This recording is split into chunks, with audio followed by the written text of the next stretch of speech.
Brilliance Audio presents One Last Summer by Victoria Connelly, performed by Cramer. Prologue.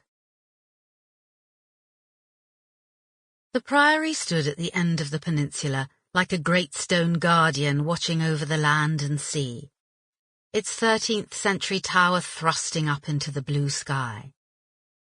Built by the Benedictine monks and worshipped in for centuries, it had fallen under the reign of Henry VIII and had later become a farmhouse.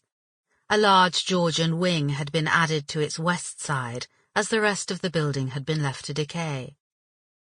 It wasn't until the mid-20th century, after another period of abandonment, that a successful businessman bought it, throwing all his wealth at its crumbling walls and collapsed fan vaulting and flying buttresses.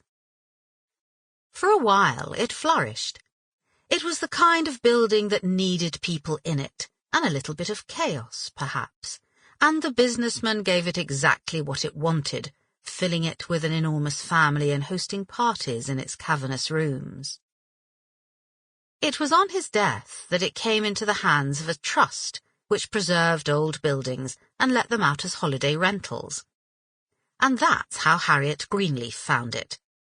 She'd been looking for something special for her holiday, something that would take her breath away and make her heart soar. She'd attended an open day to view it, wandering around its cool corridors, admiring how many arches there were and how their express purpose seemed to be to frame yet more arches. She trod carefully up its spiral staircases, loving how very like the inner workings of a shell they were, and her hand flew out to touch each wonderful wooden door with its metal studs and wrought iron handles. The furniture in each of the rooms was substantial, traditional, no-nonsense pieces in dark English oak, and the curtains and cushions were pretty but not overly so.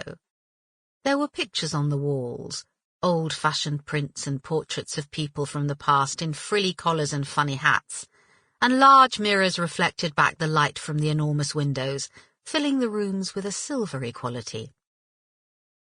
There was a long refectory table in the kitchen, flanked by 2 benches. It could easily seat a dozen people, Harry thought.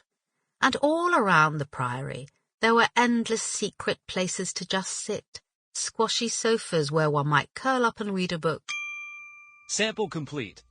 Ready to continue?